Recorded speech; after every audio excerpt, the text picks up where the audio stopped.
స్వరము. పితా పుత్ర పవిత్రాత్మ నామమున ఆమేన్. ప్రభు మీతో నుందిగాక, మీ ఆత్మతో నుందిగాక. పునీత మార్కు గారు రాసిన సువిశేషములోని భాగము. ప్రభువా మీకు మహిమ కలుగును గాక. మార్కు శుభవార్త 13వ అధ్యాయం పవిత్ర వచనములు 24 నుంచి 32 వరకు. ఆ రోజులందు ఆ మహా విపత్తు గతించిన వెంటనే సూర్యుడు అంధకార బంధుడగును, చంద్రుడు కాంతిహీనుడగును, అంతరిక్షం నుండి నక్షత్రముల రాలును, అంతరిక్ష శక్తులు కంపించెను. అప్పుడు మనుష్య కుమారుడు మహాశక్తితో మహామహిమతో మేఘారూఢుడై వచ్చుటను జనులలో చూతురు. అప్పుడు ఆయన దూతలను పంపి భూలోకం మొదలుకొని ఆకాశం వరకు నలుదశల నుండి తాను ఎన్నుకున్న వారిని పోగు చేయించెను. అంజూరపు చెట్టు నుండి ఈ గుణపాఠము నేర్చుకొనడు. దాని రెమ్మలు లేతవై చిగురించినప్పుడు వసంతకాలము వచ్చినదని గుర్తింతురు. అట్లే వీనిని అన్నింటినీ మీరు చూచినప్పుడు ఆయన సమీపమునే వాకిటనే ఉన్నాడని గ్రహింపుడు. ఇవన్నీ నెరవేరునంత వరకు ఈ తరము గతింపదని మీతో వకానిస్తున్నాను. భూమాకాశములు గతించిపోవును గాని నా మాటలు గతించిపోవు. ఆ రోజు ఆ గడియ ఎప్పుడు వచ్చినో నా తండ్రి తప్ప పరలోకముందు దూతలు గాని కుమారుడు గాని మరెవరును గాని ఎరుగరు. ఇది జీవమిచ్చు ప్రభుని సువిశేషము. ప్రభువా మీకు స్తుతి కలుగును గాక.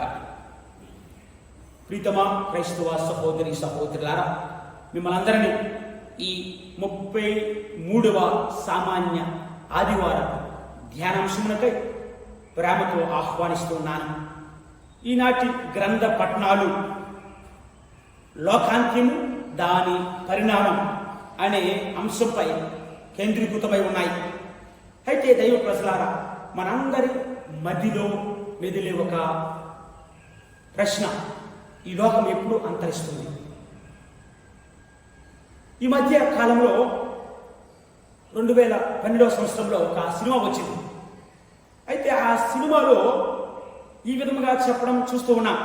అనేక ఉపద్రవాలు వచ్చి మహా నగరాలు మునిగిపోతాయి, కట్టడాలు కూలిపోతాయి, శిల్పాలు శిథిలమైపోతాయి, జనజీవనం అంతరిస్తుంది, ప్రాణ నష్టం జరుగుతుంది అని ఈ సినిమాలో చెప్పడం చూస్తూ ఉన్నాం.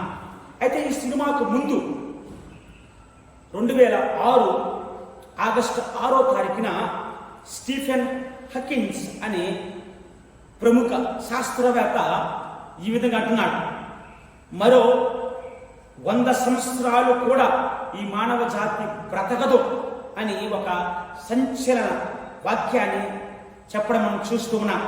అదేవిధంగా ప్రీతమ క్రైస్తవ సహోదరి సహోదరులారా, మరొక ప్రముఖ శాస్త్రవేత్త రిచర్డ్ డాకిన్స్ అనే శాస్త్రవేత్త తాను రచించినటువంటి పుస్తకం గాడ్ డెల్యూషన్, దేవుడనే భ్రాంతి అనే పుస్తకంలో ఈ విధంగా చెప్తూ ఉన్నాడు: దేవుని ఒక భ్రాంతిగాను విశ్వాసమును ఒక వైరస్గా చిత్రీకరించి వక్ర బుద్ధితో ఈ ప్రపంచమంతా కూడా నాశనం అవుతుంది. మరి ముఖ్యముగా అంటువ్యాధులు వస్తాయి, జన నష్టం జరుగుతుంది, ఈ ప్రపంచం నాశనం అవుతుందని ఈ పుస్తకంలో చెప్పడం మనం చూస్తూ ఉన్నాం. ప్రీతమ క్రైస్తవ సహోదరి సహోదరులారా, మరి ఈ లోకాంత్యము, ఈ విపత్తులు గురించి బైబిల్ గ్రంథంలో మనం చూసినట్లయితే, బైబిల్ గ్రంథంలో ఈ విధంగా మనిషి గురించి చెప్పడం చూస్తున్నా. ప్రతి మనిషికి లోకంలో లోకాంత్యం ఉంటుంది, అది 2వ రాకడ కావచ్చు అని చెప్తూ 2 రకాల విపత్తుల ద్వారా లోకాంత్యం జరిగిందని మనకి చూపించడం చూస్తున్నాం. మొదటిగా నోవా కాలంలో జలప్రలయం. ఆదికాండము 7వ అధ్యాయం 12వ వచనంలో 40 పగళ్ళు రాత్రులు కుండపోత వర్షం కురిసింది. ఇంక 24వ వచనంలో 150 రోజులు భూమి మీద నీరు పొంగి పొరలాడింది. ప్రతి ప్రాణి జీవించి జీవులన్నీ నాశనం అయిపోయాయి. సర్వచరాచర సృష్టి నాశనం అయిపోయింది. కేవలం ఒకే ఒక కుటుంబాన్ని దేవుడు రక్షించాడు, అదే నోవా కుటుంబం. నోవా తన భార్య, 3 కుమారులు, వారి యొక్క భార్యను దేవాతి దేవుడు రక్షించడం మనం చూస్తూ ఉన్నాం. మరొక విపత్తి సోదోము గుమారా మీద అగ్ని వర్షాన్ని దేవుడు కుమరించడం చూస్తూ ఉన్నాం. జనులు దేవుని మాటను పెడచెవులు పెట్టారు, తిని త్రాగి గర్వంతో జీవిస్తున్నారు. దేవుడు అంటే దైవ భయము కానీ దైవ భక్తి కానీ లేకుండా జీవిస్తున్న వారందరికీ ఆదికాండము 19వ అధ్యాయం 23 నుంచి 25 వచనాల్లో దేవుడు ఆకాశం నుండి అగ్ని గంధకమును కురిపించెను. కేవలం 25వ వచనం చూస్తాం, కేవలం లోతు కుటుంబాన్ని మాత్రమే దేవుడు రక్షించాడు. ప్రీతమ క్రైస్తవ సహోదరి సహోదరులారా, బైబిల్ గ్రంథంలో చూసిన విపత్తుల ద్వారా ఏ విధముగా లోకం అంతరించిపోయిందో దేవుడు మనకు వర్ణించాడు. మరి ప్రస్తుత కాలంలో మనం చూసినట్లయితే అనేకమైన విపత్తులు జరుగుతున్నాయి. కరోనా వల్ల అనేక మంది చనిపోయారు, ప్రాణ నష్టం జరిగింది. మరి ఈ అనేకమైన విపత్తులు జరుగుతున్నాయి ప్రస్తుత కాలంలో కూడా. ఇవన్నీ చూస్తుంటే బహుశా లోకాంత్యం వస్తుందేమో అనిపిస్తుంది. మరి అదే విధముగా మనం దైవవచన సంవత్సరంలోనికి, నూతన దైవవచన సంవత్సరంలోనికి అడుగు పెడుతున్నటువంటి గడియలు దగ్గరగా ఉన్నామని. మరి కొద్దిపాటి రోజుల్లో నూతన దైవవచన సంవత్సరంలోనికి అడుగు పెడుతున్నాం.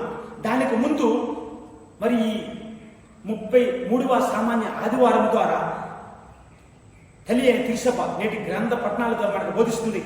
క్రీస్తు మరలా వస్తాడని, తీర్పును తీర్చుతాడని, శాశ్వత జీవితాన్ని ప్రసాదిస్తాడని, మన విశ్వాసానికి బహుమానాన్ని ప్రసాదిస్తాడని, మన జీవితాన్ని సరిదిద్దుకోమని, సక్రమైన మార్గంలో నడవమని, దేవునికి ఇష్టమైనటువంటి మార్గంలో ముందుకు సాగమని బోధిస్తూ ఉన్నాయి. ఈనాటి మొదటి పట్టణానికి వచ్చినట్లయితే ప్రీతమ క్రైస్తవ సహోదరి సహోదరులారా, మొదటి పట్టణం దానియేలు గ్రంథం నుంచి తీసుకునబడింది. కానీ ఎరుగని ఒక విపత్తులు ఈ లోకములో దాపురిస్తాయి. ఆ సమయాన మిఖాయేలు దేవదూత ప్రత్యక్షం అవుతాడు. ఆ విపత్తి సమయం అనేది నిగ్గు తేల్చే సమయం. విశ్వాసులు జీవిస్తారు, చనిపోయిన వారు మళ్ళీ లెగిస్తారు, జ్ఞానులు వెలిగిపోతారు, ధర్మశాస్త్ర బోధకులు నక్షత్ర తారల వలె ప్రకాశిస్తారు. అందువలన ఈ లోక అంతిమ సంభవిస్తున్న విపత్తుల కాలంలో మిఖాయేలు ప్రత్యక్షమై విశ్వాసులను సురక్షితముగా క్షేమముగా కాపాడుతాడు, విశ్వాసానికి తగినటువంటి ప్రతిఫలాన్ని ప్రసాదిస్తాడు అని వాక్యం మనకు సెలవిస్తూ ఉన్నది. అదేవిధంగా ప్రీతమ క్రైస్తవ సహోదరి సహోదరుల, ఈనాటి సూసెస్ పట్టాన్ని మనం చూసినట్లయితే అక్కడ కూడా చూస్తే మహావిపత్తి గురించి, మనుష్య కుమారుడు యొక్క రాకడ గురించి ప్రస్తావించడం మనం చూస్తున్నాం.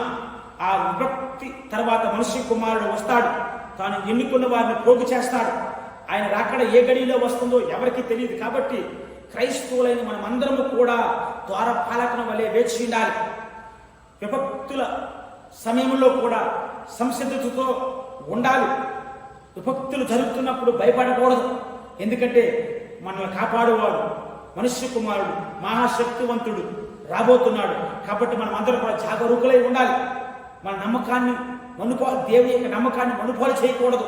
మన విశ్వాసాన్ని పరీక్షించుకునే సమయం ఇది. కాబట్టి పట్టుదల ఓపికలతో మనమందరం కూడా వేచి ఉండాలి. ద్వారపాలకుడు వలె మనమందరం వేచి ఉండాలి. ఎందుకంటే యజమానుడు ఏ సమయాన్ని వస్తాడో తెలియదు. కాబట్టి ఆయన వచ్చు సమయానికి వేచి ఉన్న సేవకునికి బహుమానాన్ని ఇస్తాడు. మరి అదే విధంగా క్రైస్తవుల మనము కూడా క్రీస్తు ప్రభు మనకు అప్పగించినటువంటి బాధ్యతతో, అంకిత భావముతో మనమందరం కూడా వేచి ఉండాలి. ఆయన వచ్చేసరికి మనమందరం కూడా వేచి ఉన్నప్పుడు తప్పకుండా ఆయన మహిమ గల బహుమానాన్ని మనందరికీ ప్రసాదిస్తాడు. అయితే ప్రీతమ క్రైస్తవ సహోదరి సహోదరులారా, ఈ రెండవ రాకడ ఎలా వస్తుంది, ఈ లోకాంత్యం ఎలా వస్తుంది అనే అంశానికి వచ్చినట్లయితే పేతురు గారు రాసిన 2వ లేఖ 3వ అధ్యాయం 10వ వచనం, మొదటి తెస్సలోనికీయులకు రాసిన లేఖ 5వ అధ్యాయం 2వ వచనం చూస్తూ ఉన్నా, ప్రభు దినము రాత్రి వేళ దొంగ వలె వస్తుంది. దొంగ వలె వస్తుంది రాత్రి వేళ. అది ఎలా వస్తుంది ఎవరికీ తెలియదు. అందుకని టెర్టులియన్ అనే వ్యక్తి అంటున్నాడు, సిద్ధపడి ఉండాలి. రైతు పంట కోసం ఏ విధంగా వేచి ఉంటాడో, సైనికుడు యుద్ధం కోసం, దప్పికున్న దుప్పే నీటి కోసం వేకువకై వేచినటువంటి గస్తీ దారుల వలె ప్రతి క్రైస్తవుడు కూడా క్రీస్తు ప్రభుని యొక్క రాకడ కోసమే వేచి ఉండాలి. ఎందుకంటే మార్కు సువార్త 13వ అధ్యాయం 35వ వచనంలో చూస్తున్నాం, యజమానుడు సాయంకాల సమయం వస్తాడో, అర్ధరాత్రి వేళ వస్తాడో, కోడి కుయ్యకు వస్తాడో ప్రాతకాలంలో వస్తాడో ఎవరికీ తెలియదు. కాబట్టి ఆయన వచ్చేసరికి మనమందరం కూడా వేచి ఉండాలి. వివేకవంతులైనటువంటి 5 కన్యకల వలె మనమందరం కూడా దీపాలతో ప్రముదులతో వేచి ఉండాలి. క్రీస్తునాథునికై ఆయన వచ్చేసరికి మనమందరం కూడా వేచి ఉన్నట్లయితే ఖచ్చితంగా మన బహుమానం ఇస్తాడు. భయపడని అవసరం లేదు. ఈ విభక్తులు, ఈ లోకాంత్యం అంతరిస్తున్న సమయంలో జరుగుతున్నట్టు ఘోరాలు, నేరాలు చూసి భయపడని అవసరం లేదు. విశ్వాసంతో ఉండాలి. ప్రభు అంటున్నాడు లూకాసు సువార్త 21వ అధ్యాయం 28వ వచనంలో, ధైర్యంతో తల ఎత్తుకొని జీవించమంటున్నాడు. మనం మంచిని చేసినప్పుడే తల ఎత్తుకొని ఉంటాం. చెడు కార్యాలు, దేవునికి ఇష్టం లేని జీవితాన్ని జీవించినప్పుడు ఖచ్చితంగా మనం తలెత్తుకుంటాం. కాబట్టి ఎందుకంటే క్రీస్తు ప్రభు మరలా వస్తున్నాడు, మనం తలెత్తుకొని ఉండాలి. ఎందుకంటే ఆయన రాబోతున్నాడు. దర్శన గ్రంథంలో చూస్తున్నాం 22వ అధ్యాయం 7వ వచనంలో, ఇదిగో నేను త్వరలోనే రాబోతున్నాను. కాబట్టి మనం అందరం కూడా విశ్వాసంతో ఉండాలి. ఆయన వచ్చేసరికి మెలకువతో ఉండాలి, జాగరూకులై ఉండాలి. అపోస్తుల కార్యంలో 1వ అధ్యాయం 11వ వచనం చూస్తున్నాం. ఆయన పరలోకానికి ఏ విధంగా వెళ్ళారో అలానే వస్తాడట. కాబట్టి ప్రీతమ క్రైస్తవ సహోదరి సహోదరులారా, ఆయన వచ్చేసరికి మనం అందరం కూడా జాగరూకులై ఉండాలి. అప్పుడే ఆయన మహిమ గల బహుమానాన్ని మనం అందరం కూడా పొందగలం. కాబట్టి ప్రీతమ క్రైస్తవ సహోదరి సహోదరులారా, విశ్వాసంతో వేచి ఉండడానికి ప్రయత్నించండి. మరి క్రీస్తు ప్రభు పలికినటువంటి వాక్యపై పూర్తి విశ్వాసముతో నమ్మకముతో ఉండడానికి కావలసినటువంటి శక్తిని, యుక్తిని ఆ దేవాతి దేవుడు ప్రసాదించాలని మనమందరము కూడా విశ్వాసముతో ఈ యొక్క దివ్య పూజా బలిలో ప్రార్థించుదాం. పితా పుత్ర పవిత్రాత్మ నామమున ఆమేన్.